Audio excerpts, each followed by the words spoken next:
Assalamualaikum warahmatullahi wabarakatuh. Alhamdulillahil malikil haqqil mubin alladzi akmalad dina wa awdaha tariqal mustabin. Wa asyhadu an la ilaha illallah wahdahu la syarikalah syahadatan yarjul muwahhidu bihan najata yaumaddin. Wa asyhadu anna Muhammadan abduhu wa rasuluh sayyidul anbiya'i wal mursalin wa ala alihi wa sahbihi wa man tabi'ahum bi ihsanin ila yaumiddin, amma ba'du. Hadirin rahimani wa rahimakumullah, terutama para penyimak kajian ilmiah di channel Mamat Rahimatin. Kita akan melanjutkan membahas kitab Qawaidul Fiqhiyah wa Dawabitul Fiqhiyah karya Syekh Abdurrahman bin Nasir As-Sa'di.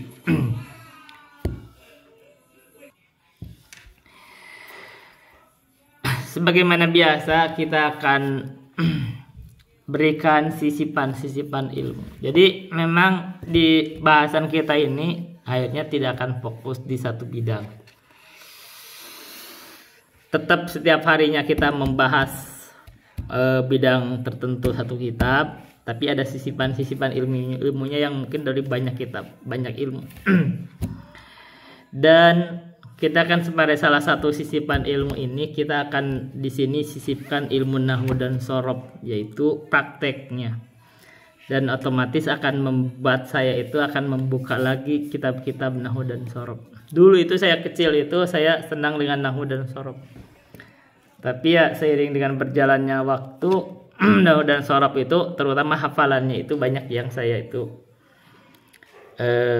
tidak terulang gitu. Pernah hafal jurmiyah, ya kalau jurmiyah masih mending, imriti, yakulu, alfiyah itu banyak aku ulang kan.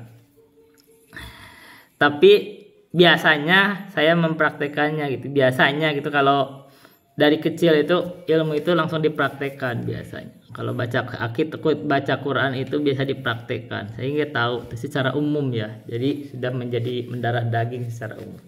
Tapi kalau disuruh ulang hafalan ya kadang. Kemarin saya buka Imriti itu emang ngerasa itu rindu lagi. Ini termasuk lumayan juga itu kitab Imriti sebenarnya. Dan Imriti itu ada termasuk syarahnya Jurmiyah. Ya mungkin yang saya akan jaga di Jurmiyahnya. Ya sekali ya, kalau Allah takdirkan mungkin dipulihkan lagi itu hafalannya di Imriti. Alfiyah wallahu alam. Kebanyakan hafalan itu kan repot ya.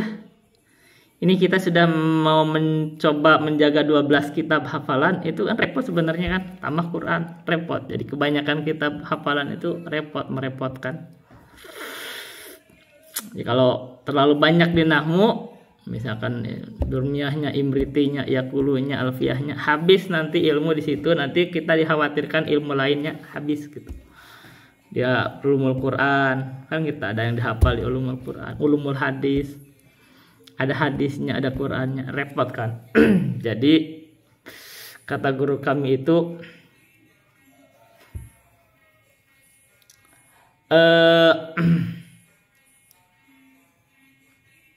apa ya kalimatnya tuh, saya lupa.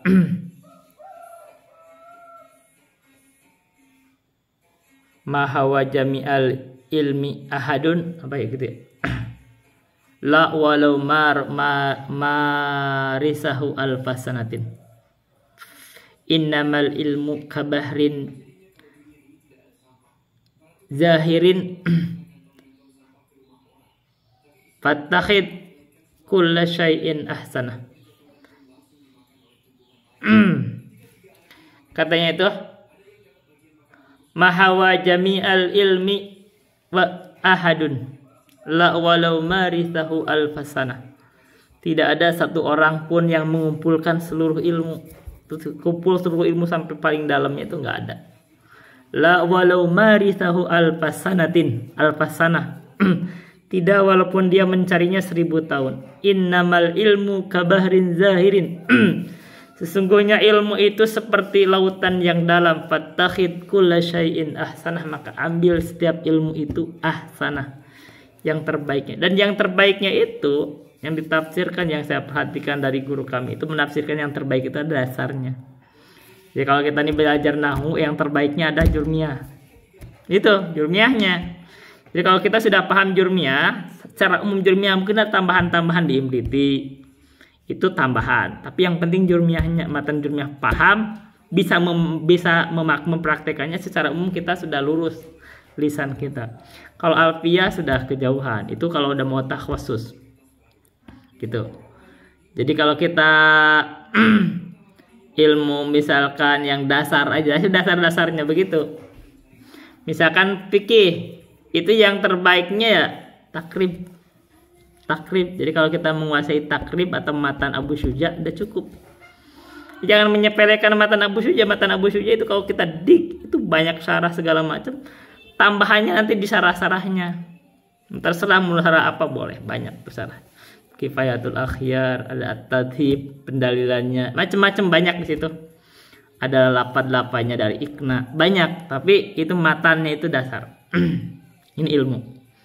Kalau misalkan kita mau ulumul hadis itu yang paling singkat itu sebenarnya matan Baikuniyah ya, tapi katanya kurang lengkap. Tapi kan kalau yang berbentuk itu ya dari Nuhbatul Fikar kan. Tapi itu ya berbentuk itu ya. Guru kami itu ada yang ngajar Baituniyah dan Nuhbatul Fikar. Tapi maksudnya kita ambil setiap ilmu itu dasarnya, apalagi mau dihafal. Karena kalau banyak, satu bidang terlalu banyak, khawatirnya nanti habis di situ. Dan yang terbaik jelas Al-Quran. Ya Al-Quran ini yang terbaik. Kalau kita menghafal Al-Quran itu sudah. Dan itu menjaga Al-Quran kan lumayan repot. Bukan lumayan lagi, repot. Gitu. Terlalu banyak. Tapi ini maksudnya dasar-dasar aja. Yang penting kita itu ilmu-ilmu dasar itu bisa bermanfaat buat kita kada baca Quran. Oh ini ngerti. Ini dalam penerapannya, ini mubtada'nya khabar. Kalau baca hadis, kita baca hadis itu. Dan walaupun orang itu sudah pernah belajar atau bahkan mungkin mutabahir gitu lah ya, orang yang udah hebat di dalam bacaan dalam satu ilmu, kadang tetap ada salahnya. Ini contoh guru kami ini, Al-Ustadz Zulkarnain itu, beliau itu punya rangkuman nahwu dan sorof. Kemarin itu saya share video beliau, ada orang kita sama orang Aswaja, kita akan banyak diskusi. Nah, ternyata beliau itu dikritik dalam membaca hadis. Ya perlu kelihatan juga, memang kelihatan juga ada pada saat baca hadis itu memang ada mungkin agak lupa gitu. Biasalah, dan itu biasa artinya gitu loh. Tapi ini orang Aswaja itu sampai men-tagnya beliau lagi, ini katanya ada nggak ente banyak salah, ini ada salah manusia gitu loh. Kamu tuh gimana ya? Orang itu manusiawi, ada salahnya. Justru itu keutamaan manusia gitu loh. Kalau orang nggak ada salahnya nanti sombong. Kamu gimana sih? Jadi kalau ada ustadz, ada salahnya dikit-dikit salah, misalkan salah baca, bukan dia digabar ilmu, ada salahnya itu biasa. Nah kita tugas murid itu jangan sampai kena kesalahan guru. Itu yang harus penting. Zalatul alim. Murid itu yang penting jangan sampai jatuh di dalam kesalahan guru walaupun salah baca. Kan gitu, nanti kan gak enak kan kalau misalnya kesalahan guru itu bacanya kan keliru saja gitu. Kalau ke depan nanti di waktu lain bacanya beda. Nah pada saat itu kalau dia belajarnya sebentar, cuman itu doang, habis itu langsung dipakai, akhirnya dia berlanjut itu kesalahan. Itu yang nggak boleh. Makanya murid itu kalau bisa berguru jangan sebentar. Satu, yang kedua berguru jangan ke satu orang guru. Yang ketiga, nah alhamdulillah kalau saya sih, ketika guru saya tahu, saya tahu dulu saya ada salah baca, ya saya gak mau ikutin gitu loh. Nah ini yang harus kita bersyukur dari murid itu. Murid itu kalau tahu kesalahan guru, ini kalau guru salah, nah berarti jangan diikutin, ini salah nih, salah baca. Kita biasa aja gitu ya, jangan diikutin. Sama dengan kita kan banyak nih, kita misalnya salah baca, salah cetak, jangan diikutin gitu loh. Kenapa ngikutin cetakan yang salah? Percetakan tuh kadang-kadang kan beri harkat salah. Ya ngapain ini saya kasih tunjukin di Arba'in Nawawi, ada salahnya, gak mau diikutin. Kenapa ya? Saya tanggung jawab. Kenapa gak mau gitu? Misalnya kaidah masa fa'il dibaca nasab, ya kan nggak sesuai. Nanti kalau saya baca ini cetakannya gini, saya diketawain kan pasti. Nih saya kasih tunjukin ya. Jadi kita gak perlu ikutin gitu loh. Kalau yang salah gak perlu ikutin nih. Faqala Rasulullah di hadis yang kedua, berkatalah Rasulullah, ya salah, ya saya gak mau ikutin. Cetakan aja ada salahnya. Itu namanya salah tulis. Guru juga ada salah ucapnya. Saya juga sama. Saya ini kan suka ngerekam nih. Kalau saya ini sering merekam kitab. Saya sering rekam. Tapi saya rekam itu nggak pernah diulang sekali. Lisan itu mendahului salah baca. Tapi udah terekam, udah tersimpan. Begitu saya dengar di mana, wah salah baca.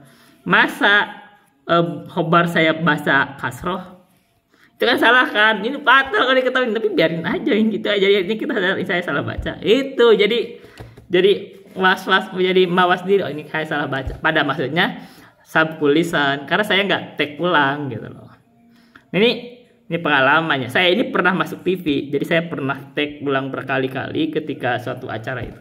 Ini kalau sutradara itu kalau mau menyajikan, misalkan ada suatu acara, itu bukan sekali take-nya, itu bisa berkali-kali biar gak ada kesalahan. Nah kalau kayak saya ini rekaman misalkan mau audio, itu kan sekali take, nggak pernah diulang dan gak ada diedit. Ini kayak sekarang di YouTube, ini saya nggak take ulang, nggak diedit, saya nggak ngedit. Nanti aja kalau ada kekeliruan di komentar atau pertemuan berikutnya, begitu. Nggak, saya nggak ngedit.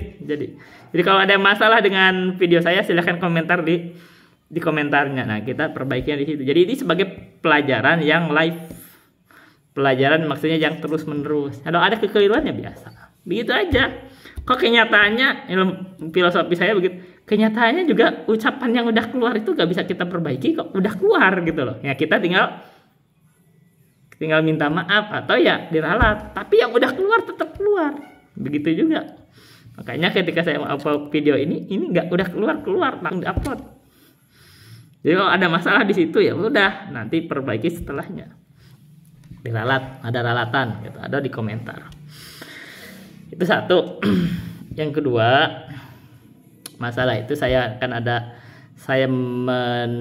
menonton video kata Pak Gubernur ya, Gubernur Jawa Barat itu Pak Deddy Mulyadi. Kita kalau orang Sunda kan kalau kesempatan nyebutnya Pak Deddy Mulyadi. Tapi beliau membranding dirinya kan Kang Deddy Mulyadi. Kang Deddy Mulyadi. Atau kadang sebagian juga ada yang nyebut beliau itu Bapak Aing. Nah, itu bahasa sebutan buat beliau. Jadi itu kalau Aing itu kan bahasa yang kasar ya kalau dalam bahasa Sunda.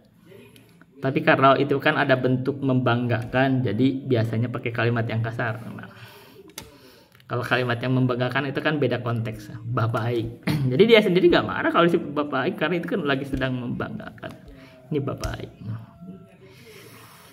Nah kata beliau tuh begini, saya ini jadi gubernur atau apapun itu gak pernah saya itu jaroh-jaroh kubur.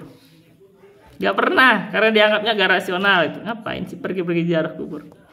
Saya jaroh kubur hanya ke orang tua. Nah ini bener nih. Ini saya setuju nih, jadi saya akan tag insya Allah Pak Deddy Mulyadi Gubernur. Saya orang Jawa Barat, seorang Majalengka. Ini benar nih kalau di konteks ini saya setuju. Jadi justru masyarakat Indonesia teh herannya setiap ada masalah kenapa pergi ke ziarah kubur, pergi ke Madura, pergi ke apa, dari sini biayanya mahal itu bisa habis 2,5 juta. Apa manfaatnya sih sebenarnya kecuali menghidupkan PO bus? Apa perusahaan otomotif, apa perusahaan otobus, buat apa ya kayak gitu. Kadang meninggalkan suami ini kalau 2,5 juta ongkos itu dipakai beli kitab itu berapa banyak gitu. Sumbangkan ke ustadz ini beliin kitab dibaca, itu manfaatnya lebih banyak gitu loh. Satu. Yang kedua, saya ini mengkhawatirkan orang yang suka pergi ziarah kubur jauh-jauh itu. Kenapa? Karena kuburan tuh banyak gitu loh. Ngapain pergi-pergi ke Madura? Ngapain pergi-pergi ke Banten? Ngapain pergi-pergi ke Tasik? Di sini kuburan banyak. Cari yang kuburan deket aja. Sama kok. Apa samanya? Sama-sama batu. Gitu loh. Iya kan? sama-sama batu. Ditanya gak akan bisa jawab, dipukul juga itu kuburan gak bisa membela diri, kan gitu loh. Kenapa? Apa yang membuat beda? Iya kan? Ini adalah ucapan saya mirip sama ucapannya Nabi Ibrahim. Nabi Ibrahim itu mendebat kaumnya. Kenapa?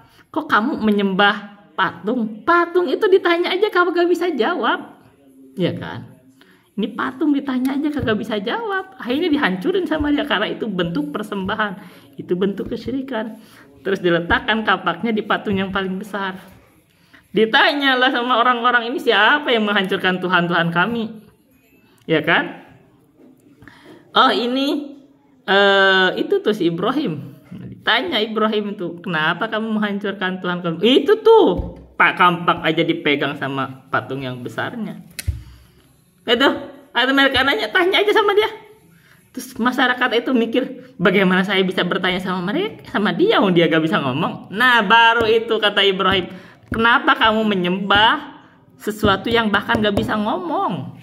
Nah ini rasionalitas agama Islam, ini rasionalitas sebenarnya. Ini dari agama para nabi itu rasional gitu loh. Ini agama Islam ini rasional. Ini kata Nabi Ibrahim itu mendebat kaumnya. Kenapa kamu menyembah yang bahkan tidak bisa membela dirinya, tidak bisa bicara? Kenapa? Ini sama, ini saya perdebatan dari saya dan ucapan Deddy Mulyadi benar. Kenapa kamu pergi jauh-jauh ke kuburan? Yang kuburan gak bisa ditanya. Ini kuburan ini orang mati, siap mati, namun udah juga mati, nggak bisa ditanya. Ngapain pergi-pergi ke Madura? Ngapain pergi-pergi ke Banten? Di kita kuburan banyak. Dan nggak suka tuh. Di sini itu ada ustadz nggak suka. Beda katanya. Bedanya apa? Kuburan sama-sama kuburan, sama-sama batu. Isinya orang udah mati, sama aja. Apa bedanya? Dia bilang beda. Kenapa beda? Karena ini wali. Ini yang jadi masalahnya, yang bisa menyebabkan tergelincir kesyirikan karena kamu nganggap beda gitu loh. Ketika kamu membedakan yang dikubur ini wali, berarti kamu mengagungkan. Ini yang bisa menyebabkan kesyirikan. Tapi kalau menganggap sama, selamat. Anggap sama bahwa itu tuh mayit yang sudah mati dikubur. Gak bisa ditanya, gak bisa diminta, gak bisa diapa-apain, dan kita tidak boleh meminta. Ini kita datang kepada mereka itu hanya mengingatkan kepada kematian. Gitu. Nah kalau itu ketika kita ziarah kubur aman. Kenapa? Karena kita ziarah kubur itu hanya kita itu mengingatkan kepada kematian. Terutama kalau kita pejabat, orang kaya, orang sehat, yang kadang-kadang berbuat maksiat, berbuat dosa, merasa hebat gitu loh. Pergilah ke kubur, ada manfaatnya supaya kita itu tidak zalim ke orang lain. Ingat, kamu juga akan mati. Nah ini yang benar. Dan kalau itu tujuannya sama aja. Mau kuburan siapapun sama. Sama-sama udah mati, sama-sama udah dikubur. Gak bisa ditanya, gak bisa dilihat. Tujuannya hanya ingat, saya tuh akan mati. Ini satu. Mungkin ada bertanya, boleh ya, tapi kan untuk mendoakan. Ya mendoakan sebenarnya yang afdal bukan di kuburan. Kalau kita mau mendoakan mayit, kita di dalam sholat. Kalau Anda cinta kepada keluarga kamu yang udah meninggal, doakan di dalam sholat, doakan di dalam sujud, bukan di kuburan. Tapi yang paling pokok dari kuburan itu ingin mengingat kematian. Supaya hidup ini tidak, istilahnya itu ya, tidak terlalu serakah, tidak menghalalkan segala cara, tidak zalim ke orang. Kamu akan mati gitu, sehebat apapun kamu jadi pejabat, bagaimanapun kamu orang kaya, kamu akan mati juga. Tidak ada di dunia ini, walaupun dia penguasa, itu hidup selamanya, nggak ada. Lihat tuh Hitler, lihat tuh Genghis Khan, itu berapa juta dibunuh sama dia, dibantai, mati juga ujungnya sama. Nah kalau kita mengingat bahwa kita akan mati, kita akan mewas diri gitu lah, tidak akan dolim ke orang. Jadi itu pokok dari tujuan ziarah kubur tuh. Kenapa disyariatkan? Tujuannya harus tahu tuh, pensyariatan ziarah kubur itu adalah tudzakirukumul maut, mengingatkan kamu terhadap kematian. Itu yang pokok. Berarti ziarah kubur itu sama aja, mau kemana aja sama, nggak usah jauh-jauh gitu loh, cari kuburan yang dekat. Terutama yang bagusnya itu, kalau kamu melewati kuburan yang kamu kenal orang, misalkan orang tuamu kenal, udah pernah hidup bareng kamu, atau misalkan teman kamu, ini akan sangat mendalam itu. Kamu pernah hidup bareng sama kawan kamu, ya kawan kamu sekarang sudah dipendam di dalam tanah. Kamu juga akan begitu. Nah, kamu sekarang apa yang sudah kamu persiapkan ketika kamu sekarang masih hidup? Mumpung ada masih kesempatan, apakah dosa apa yang belum kamu istighfar? Mungkin doa kamu belum bertobat darinya. Begitu loh. Ada hak orang lainnya masih ditahan pada kamu. Itu yang harus menjadi pelajaran ketika kita ziarah kubur. Bukan ketika kita sedang ada kesulitan, ketika sedang ada hajat, pergi ke ziarah kubur supaya minta ke penghuni kubur. Itu syirik akbar. Atau bahkan saya cari berkahnya orang yang sudah mati. Kamu berkah-berkah dari mana? Itu bisa minimal syirik asgor gitu. Menetapkan keberkahan terhadap sesuatu tanpa dalil, minimal syirik asgor. Berkahnya. Apalagi kalau meyakini, wah ini dengan wali atau siapa yang udah mati ini menyebabkan ini saya ini menang jadi bupati. Ini bisa syirik akbar. Nah gitu. Nah ini saya setuju ucapan Kang Deddy Mulyadi. Insya Allah saya tag kata Kang Deddy Mulyadi atau Pak Deddy Mulyadi. Masyarakat ini tidak akan maju sepanjang kita ini tidak rasional. Dan umat Islam itu secara umum rasional. Ini kalau disampaikan gini orang kan mengkritik, kamu Wahabi. Ini ajaran yang paling benar dalam Islam, ini paling rasional. Kita anggap kuburan itu sama kuburan siapapun, itu orang mati. Gak boleh kita minta, gak boleh kita doa pada mereka. Kita mendoakan, ya harus mendoakan, boleh. Dan kuburan itu bukan tempat yang diberkahi untuk kita ibadah, bukan. Itu bukan tempat beribadah. Berdoa juga tidak afdal di situ. Kita bukan untuk tempat berdoa, apalagi sholat. Karena Nabi itu bersabda, la taj'alu buyutakum kuburo atau makobir. Jangan jadikan rumah-rumah Anda itu adalah kuburan. Artinya ulama itu sensitif dalam memahami dalil. Oh berarti itu kan lagi konteks sedang memerintahkan atau mensunahkan di rumah itu baca Quran. Itu dipetik para ulama itu dalam memetik itu sensitif pemahaman itu dalil. Berarti di kuburan itu bukan tempatnya baca Quran. Karena baca Quran itu di rumah. Itu pelajarannya kan. Jadi baca Quran itu bukan tempatnya di kuburan, tempatnya di masjid, di rumah. Artinya bukan tempat ibadah. Boleh kita berdoa kalau di sana, mendoakan mayit, bukan berdoa untuk kita kalau di kuburan. Tapi bukan baca Quran. Nah, sekarang yang ketiga masalah.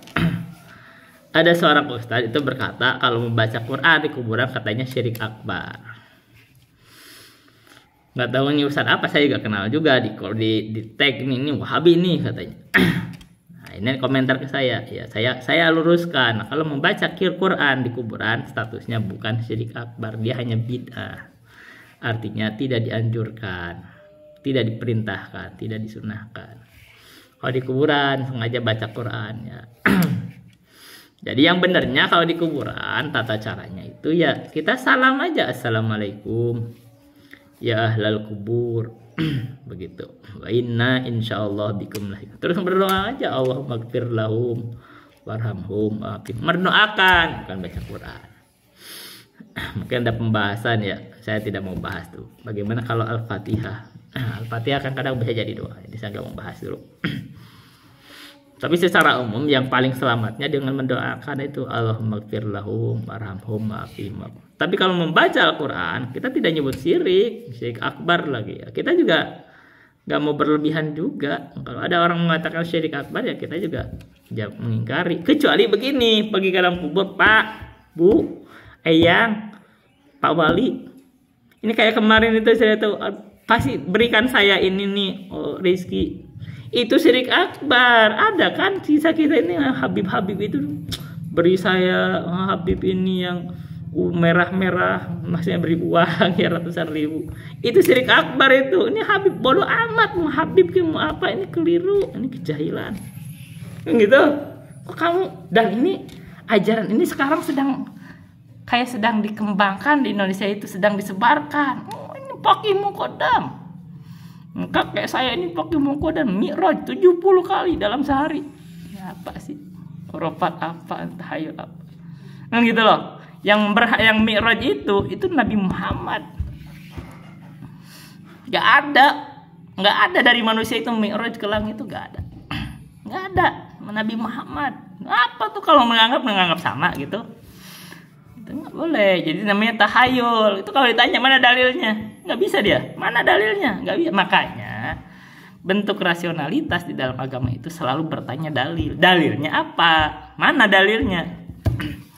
Bahkan di dalam Ahlus Sunnah aja ketika orang berkata ini si fulan masuk surga, ditanya apa dalilnya?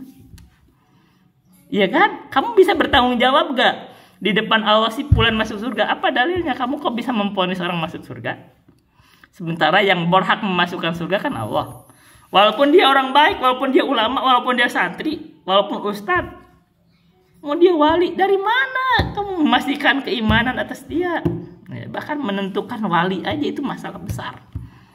Kalau mengkhususkan ya, misalkan nih saya ini dikhususkan kalau kamu wali, itu juga masalah besar. Dari mana kamu memastikan keimanan? Kita kan hanya husnudon.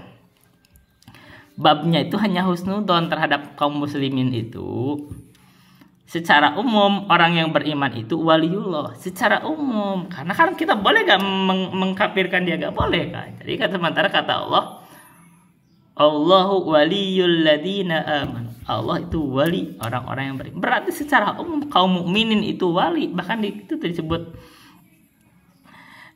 di matanya Aqidah At-Tahawiyah, disebut kaum mukminin itu adalah auliyaur rahman, wali-wali Allah. Tapi ini kaum mukminin secara umum. Nah gitu. Tapi mengkhususkan kamu waliullah atau mengaku saya waliullah, mengkhususkan yaitu beda bentuk kesombongan gitu loh.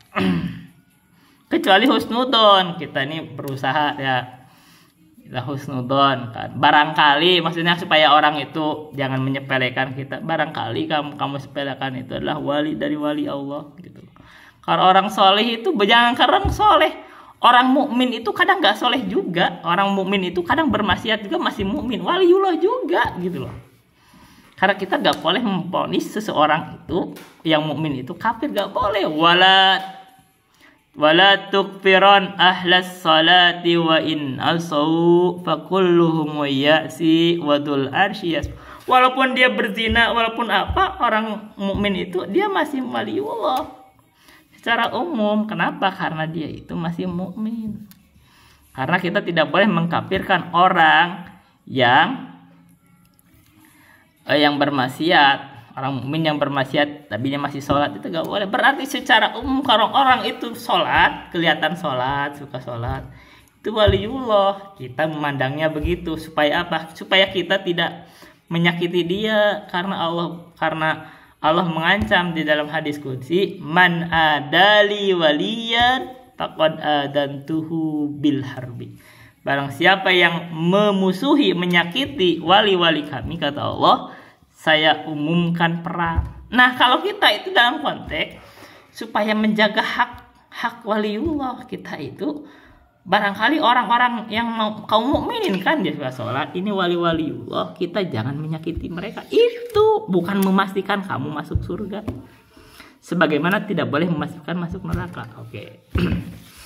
Nah begitu ya, kalau konteksnya begitu, ketika kita buka bara waliullah itu sebenarnya kaum mukminin walaupun orang maksiat. Nah kita sekarang membuka suatu paradigma baru bahwa waliullah itu banyak, dan sehingga kamu jangan pergi-pergi ke kuburan. Ini waliullah ini kaum mukminin secara umum itu waliullah gitu loh. Kita sama-sama butuh terhadap Allah, jangan minta ke orang yang udah mati. Masih mending kita minta ke orang yang masih hidup. Jadi kalau kita datang ke Ustadz doakan saya, bagus, masih mending gitu. Karena dia masih bisa berdoa, ya Allah saya doakan kamu supaya kamu sukses, misal ya, supaya kamu lulus, atau misalkan jadi bupati jadi menang. Nah kalau berdatang ke Ustadz minta dukungan, minta doa, boleh, itu bukan syirik akbar. Dan sekaligus kan ustadz itu punya guru, punya murid-murid. Mungkin ini saya mendukung si fulan, boleh. Boleh kalau itu. Tapi kan ustadz juga, kita Kiai Aswaja kan suka datang. Mereka itu sebenarnya menerima semua yang datang, apalagi kalau di amplop ya datang terima-terima aja kan. Yang ngedukung urusan nanti siapa aja, doain aja, kita nggak pernah tahu. Kan begitu, itu kan apalagi kan lagi mencari suara, ya udah ada yang ngasih uang aja, ya terima. Ya, tapi ya secara umum itu kan kalau bicara money politik ya bisa dianggap money politik kan, hati-hati. Hati-hati juga kan. Ya tapi memang kadang-kadang kan orang tokoh itu kan itu ada punya nilainya, dikapitalisasi. Kadang-kadang ada, oh saya punya jamaah sekian, saya dukung kamu, saya umroh, saya mau jual orang juga sih sebenarnya kan. Iya kan, ya harusnya kan gimana ya, mungkin ya punya nilai, enggak ya dikuasai sendiri, ya umroh kamu juga yang dijual masyarakat kan. Iya kan, sendiri ya kalau mau. Kadang-kadang misalkan yang lebih bagus ya jangan sendiri, ya jangan usah umroh, enggak, bangun jalan. Tapi itu menjadi sebab ke korupsi nantinya. Yang lebih bagus gak usah, ya udah. Bahkan kita itu sebenarnya kan ini politik kan mahal, harusnya ya kita gak usah minta-minta begitu. Kamu jujur gitu aja, mending kamu jujur, amanah begitu aja ya. Kita dukung yang baik, yang terbaik gitu aja. Gak usah minta-minta sebenarnya. Gak usah minta-minta karena itu membuat biaya politik mahal dan itu menyebabkan sebab korupsi. Ini saya pernah hitung tuh. Saya hitung kan, kita pakai ekonomi ya. Ongkos politik itu terlalu mahal sehingga gaji atau penghasilan dari resmi ketika dia terpilih itu tidak bisa menutup biaya politik. Akibatnya pasti korupsi. Itu pasti korupsi itu. Berarti sarana untuk menekan korupsi itu memang dari kita sendiri, masyarakat. Jangan menjadi beban bagi politisi. Pilih aja politisi yang jujur gitu, yang cinta sama kita. Bukan politisi yang dia membayar suara, dia kan pengen dibalikin. Itu gimana, itu korupsi itu. Yang dikorupsi itu ujung-ujungnya ya semuanya korupsi. Kita kalau mau dari atas ke bawah itu korupsi juga sebenarnya. Bangun pasar korupsi, bangun jalan korupsi, kan begitu. Dana desa dikorupsi, semua itu rentetan sebenarnya. Itu nggak benar. Jadi kalau kita tegas, sebenarnya juga paling enak juga kalau kita ustadz itu ya kalau ada yang mengasih ya sewajarnya misalkan itu ya, tapi karena sesuatu yang bantuan, bukan karena money politik gitu ya. Kadang-kadang kalau misalkan itu kan berarti ya sewajarnya ya mungkin bagus, tapi bukan dalam rangka transaksi politik gitu. Tapi kadang-kadang memang kalau dibayar begitu oleh politisi itu jadi terikat juga itu sebenarnya tadi itu. Terikat juga. Jadi kalau mau ya harusnya dalam kebijakan sih boleh, kalau dalam bentuk kebijakan bagus ya. Misalkan kalau dia udah jadi gubernur, saya nih para ustadz ini kita kasih support itu kan, tapi itu kebijakan gitu loh. Begitu. Baik. Ini pelajaran berikutnya. Kita apa lagi ya?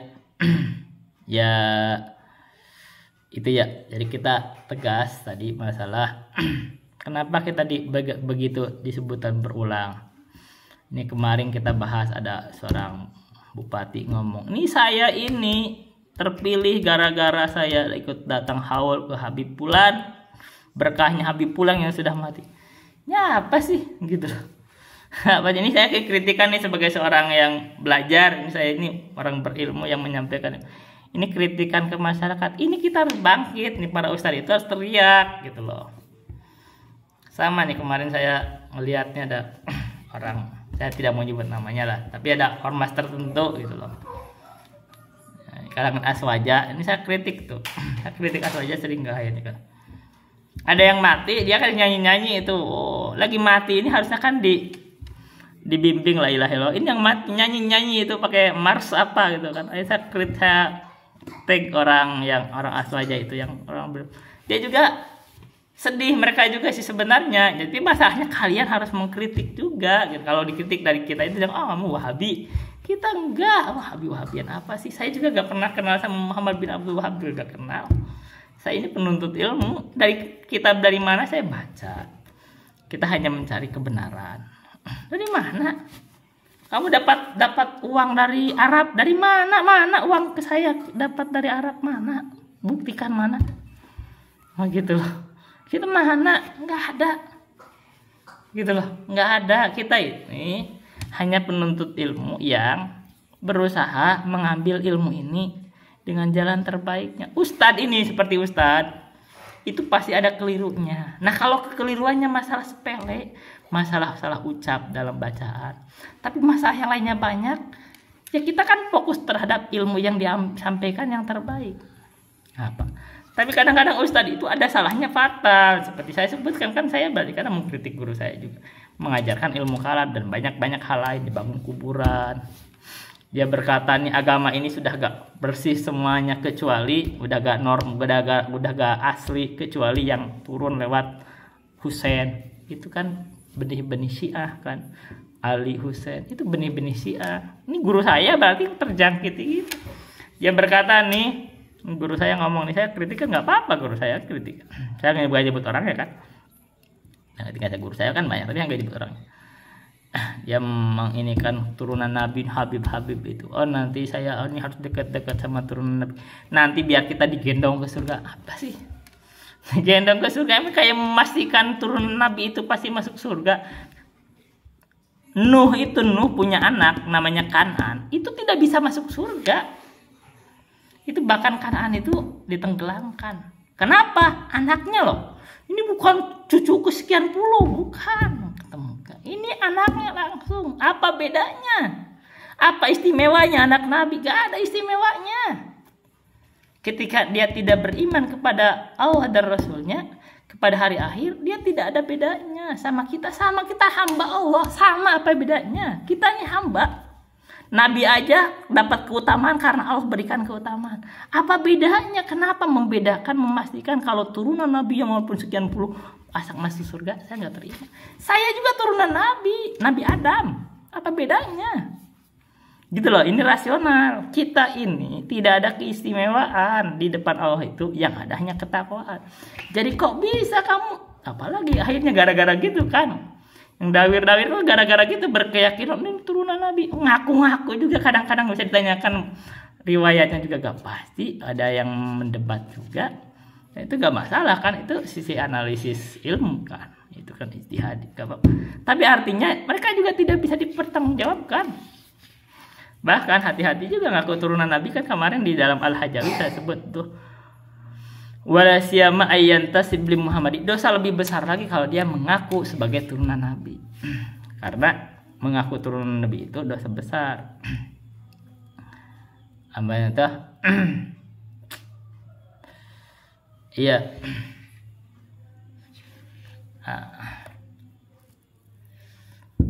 Wa man yadai aslan wa ilaisa bi aslihi yaqulu ana ibnul fadilil mutamajjidi wa yarghabu an abaihi wa jududihi wala siyama ayyantasib li Muhammad. Katanya dosa besar itu adalah orang yang mengaku ayahnya padahal dia bukan ayahnya. Maksudnya mengaku leluhurnya bukan leluhur.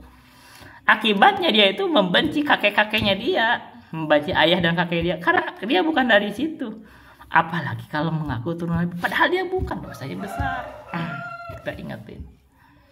Apa sih alasannya kenapa pengen ngaku-ngaku turunan Nabi? Karena dia pengen dihormati. Kok kamu gila hormat gitu? Kenapa pengen gila hormat? Padahal gila hormat itu penyakit gitu loh. Umat Islam itu ketika kita ingin dihormati itu penyakit. Ketika kita berpenyakit di situ, kok kamu pengen menumbuhkan penyakit, pengen dihormati? Jangan gitu. Satu. Yang kedua, akibat gara-gara akhirnya ia merasa turunan Nabi akhirnya disalami. Akhirnya timbul sombong, karena ada tuh videonya dia mengaku-ngaku turunan Nabi ketika habaib muhibinnya pengen salaman, nggak mau salaman karena nggak ada amplopnya. Nah gitu kan akhirnya dia, kamu itu diterima kalau ada amplopnya. Itu kembali materi. Itu kan kembali materi, kembali amplop.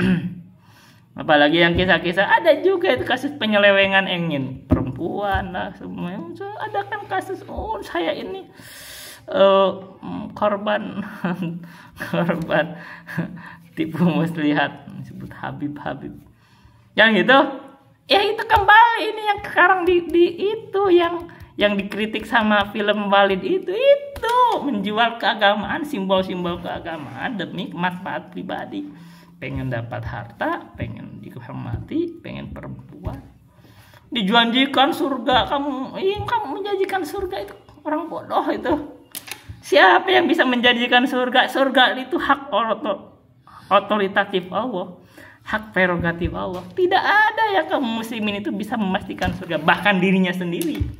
Dan ini akidah Ahlussunnah. Karena itu saya mengkritik kebiasaan kaum muslimin ketika ada yang mati, ada yang meninggal, ditanya ini mayat bagus, masuk surga.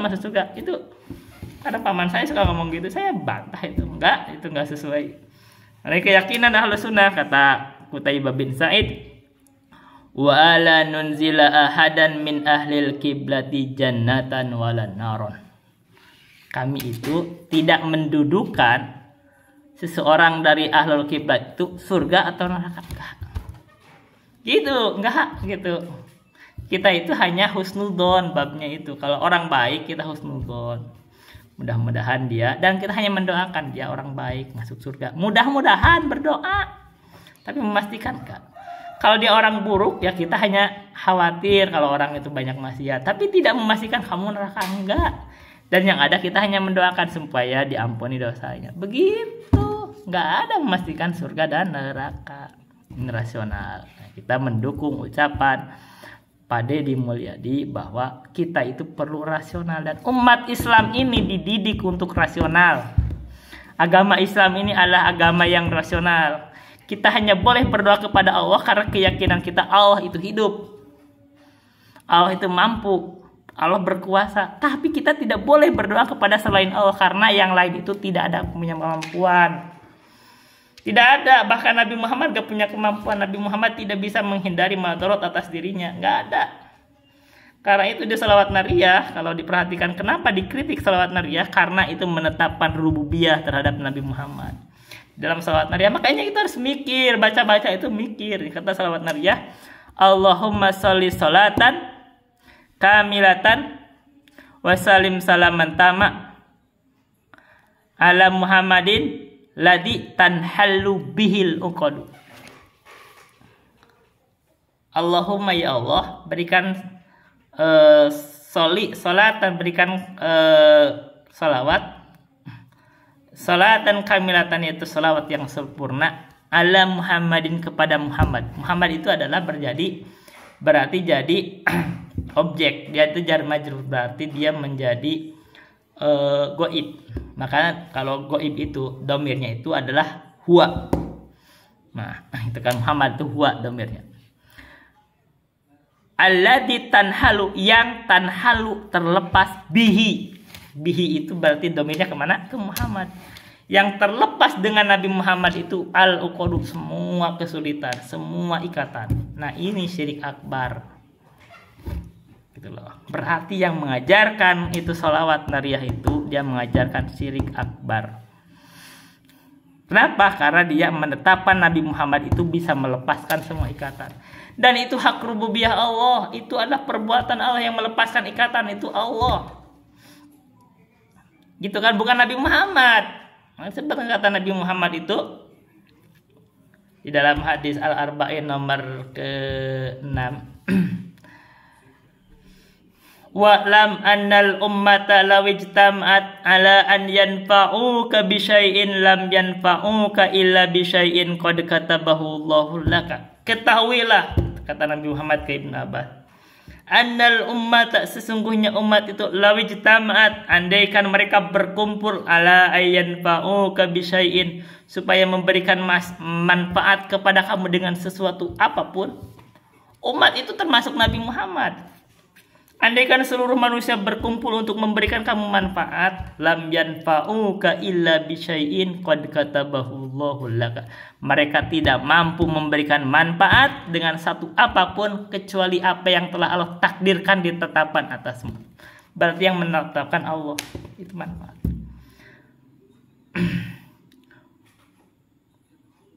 Wa in ijtama'u ala an yadurruka bi syai'in lam yadurruka illa bi syai'in qad katabahu Allahu 'alaika. Andaikan umat itu berkumpul ingin memberikan madarat kepadamu dengan sesuatu apapun, lam yadurruka illa bi syai'in. Mereka tidak mampu memberikan madarat dengan satu apapun. Lam yadurruka illa bi syai'in qad katabahu Allahu 'alaika. Tidak bisa memberikan madarat kecuali dengan sesuatu madarat yang telah Allah catat akan menimpamu. Rufiatil aqlamu wa jaffatis suhuf. Kolam itu telah diangkat, lembaran catatan takdir di Lauhul Mahfuz telah kering, tidak bisa dirubah lagi. Nah, ini keyakinan Nabi Muhammad tidak mampu mengubah takdir. Kita gak mampu, itu bukan hak dia, bukan wewenang dia, bukan kemampuan dia, itu perbuatan Allah. Karena itu, ketika bersolawat menetapkan Nabi Muhammad itu mampu melepaskan ikatan, itu solawat salah. Makanya itu solawat bid'ah. Bayangkan kalau paham begini, kamu baca-baca begitu. Ini saya baca dulu, ini saya baca itu dulu, gitu loh. Karena itu nggak bagus. Berarti sekarang dulu saya baca, sekarang saya enggak. Ini perubahan. Kenapa bisa berubah? Ilmu. Oh, ini baru sadar kan. Jadi saya ngakuin kesalahan masa lalu. Oh, ini salah. Ternyata kalau saya ini salah. Karena bihi itu ke Nabi Muhammad, kecuali bika. Kalau bika enggak. Gitu. Makanya saya itu pernah nyampaikan di sini. Ini kalau mau perbaiki itu begitu. Ini lafaz keliru, perbaiki lafaznya. Ini kalau bihi dan bika aja satu huruf doang. Maknanya beda itu. Kalau bika berarti ke Allah, gitu. Boleh artinya. Gitu. Baik, kita lanjutkan kepada bahas Qaidatul Fiqhiyah karya Syekh Abdurrahman bin Nasir As-Sa'di. Kemarin kita bahas, ini saya baca dari hafalan lagi. Kemarin kita bahas bait kullu hukmin dairun ma'illati wa hiyallati qad aujabat li syir'ati. Sekarang bait berikutnya, wa kullu syartin lazimun lil akidi fil bai'i wan nikahi wal maqasidi illa syurutan halalat muharrama au aksahu fabatilatun fa'lama. Kullu syartin lazimun lil akidi. Setiap syarat itu adalah lazim atau berlaku lil akidi bagi orang yang melakukan akad. Jadi kalau kita melakukan akad, apapun akadnya, misalkan jual beli, jual beli itu kita melakukan akad. Terus kata kita itu misalkan mau akad, mau jual beli pasir. Saya beli pasir, harganya berapa? 1.500.000. Tempatnya di sini di rumah. Jadi kita tempatnya di rumah. Itu artinya sah. Akad itu boleh berlaku. Itu syaratnya. Jadi kalau dia memberikan pasir tapi pasirnya harus saya ambil dari pasir di Tasik, ya itu artinya ya terus saya harus belinya di Tasik, harus bawa lagi sama kita sini dong, bener kan? Nah itu nggak berlaku. Kita terimanya di sini di halaman rumah kita. Nah itu syaratnya. Jadi namanya jual beli pasir, beli di tempat. Kamu yang bawa ke sini berarti ongkos kirim ditanggung oleh kamu. Ya kan kita juga belinya ke sopir yang suka bawa truk, jadi dia itu dapat keuntungannya dari biaya transportasi. Begitu. Jadi kalau dia mengasihnya di sana di Tasik, ini saya sudah bayar nih 1,5 juta, ambil sana pasirnya di Tasik, nggak berlaku. Kenapa? Syaratnya itu di sini gitu loh. Ya kalau ke sana saya nggak perlu ngomong sama kamu, saya bawa mobil sendiri pergi gitu. Beli dari orang lain kan gitu, karena ongkosnya berpengaruh. Makanya di dalam jual beli kan ada tuh ongkos itu. FOB shipping point katanya kan gitu ada tuh. Ada FOB apa gitu. Jadi kalau misalkan jual beli, misalkan barang itu di mana? Terima di kapal mana misalkan. Yang muat misalkan kita misalkan mau membeli jual beli misalkan kita ekspor. Ini barang ini kita serahkan di kapal siapa? Kapal kamu. Berarti kita harus muat di situ di laut. Berarti ada ongkos kita dari sini kirim ke pelabuhan, memasukkan itu berarti kita yang nanggung. Kan gitu. Itu beda itu. Pasti ada biayanya.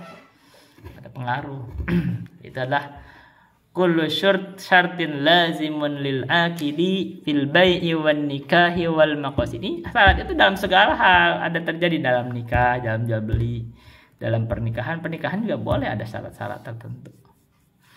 Makanya kan ada tuh yang pernikahan ini, saya boleh nikah sama kamu tapi saya tidak boleh diajak keluar dari negeri saya. Misalkan ada dari kampung saya, boleh aja.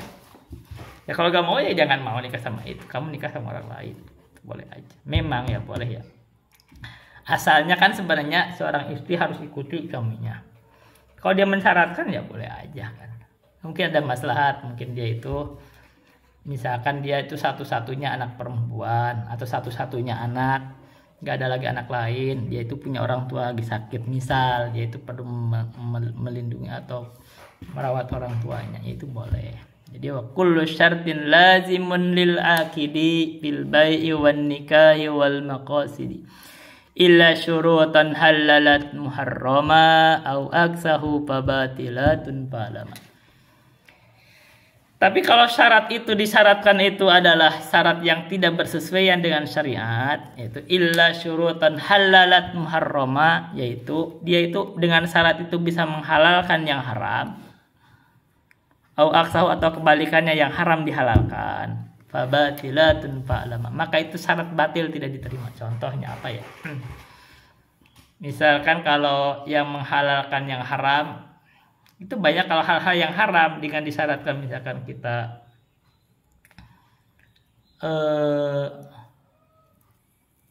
misal ya, kalau orang mensyaratkan, misalkan seorang istri itu mensyaratkan, saya mau menikah sama kamu tapi kamu harus membenci keluargamu, kamu harus meninggalkan keluargamu, kamu gak boleh taat lagi sama orang tuamu. Itu berarti syarat yang haram, karena seseorang itu wajib berbuat baik kepada kedua orang tuanya.